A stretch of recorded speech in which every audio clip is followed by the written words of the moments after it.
Ahoy, ahoy, the ship does sail, packed thick and deep with broken souls. Cast off, let's go across the waves, aye, aye, thy ship will roll. The ocean squirms and storms will rage, the journey will be long. So all aboard this voyage to hell on the ship they call the Zong. Days and nights went crashing by, the sun, the moon and stars, whilst those below lay cowering chained with shattered dreams and brandished scars. Nightmares do exist for real, the drunken crewman's song, violations too unspeakable aboard the ship they call the Zong.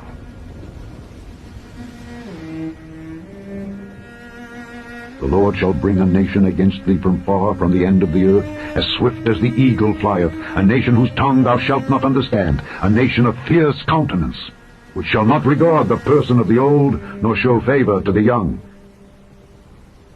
And the Lord shall bring thee into Egypt again with ships. By the way whereof I spake unto thee, thou shalt see it no more again. And there ye shall be sold unto your enemies for bondmen and bondwomen, and no man shall buy you.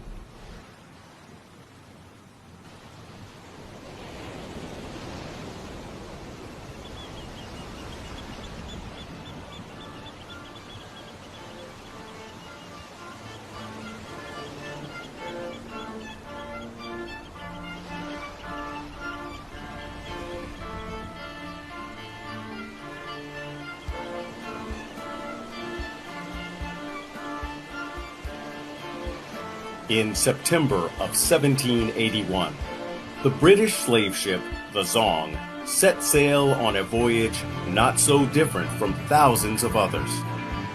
The Zong left the Ghana coast of West Africa, carrying 442 enslaved Africans, twice the number of people the ship had been designed to carry. They headed for the British colony of Jamaica. The dark, cramped, suffocating spaces below its decks were filled with unimaginable misery. Men, women, children, chained together within a cloud of stench, heaped under a deluge of filth.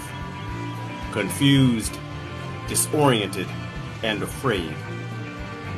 Oxygen levels were so low below decks, often candles would not burn.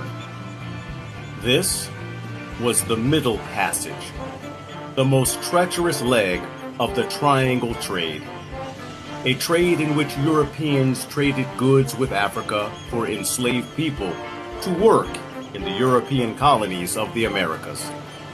By 1781, this trade cycle had waged for nearly 300 years. Slave trading companies were well aware of the dangers of such a voyage: shipwreck, death of human cargo due to poor conditions, even slave revolt. Slave trading companies knew any one of these scenarios would result in money lost. So, like most other slave ships of the day, the Zong had insurance. Just like today, insurance policies protect people from loss. If property is lost or damaged, the insurance company will pay back the value of that lost property. The slave ship Zong had such insurance just in case anything unthinkable happened. The unthinkable did happen. Due to a series of navigational problems, what should have been an 8-week journey had turned into a 3-month debacle. The Zong found itself stuck in the doldrums, an area on the Atlantic Ocean where there is the absence of wind currents. For a sail ship that relied on wind power, veering into the doldrums meant the Zong's journey had stalled. Food and water supplies began to run short. Disease began to run wild. After crawling free of the doldrums' grip, the Zong then overshot its destination of Jamaica. With water barrels running low and much of the Zong's enslaved cargo of people dying, the captain of the Zong made a horrific decision. Understanding that insurance would pay for enslaved people who drowned, but would not pay for people who died of thirst, he began throwing people overboard. Between November 29th and December 1st, the captain threw about 142 enslaved Africans into the Atlantic Ocean.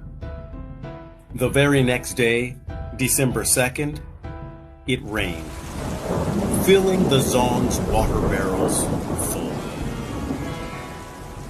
When the Zong finally limped its way into Jamaica, only around 200 of the enslaved Africans survived.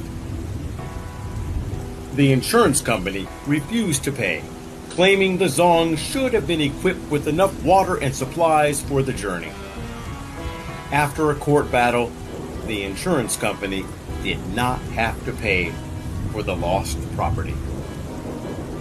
In 1782, criminal charges were brought against the captain for the murder of African people.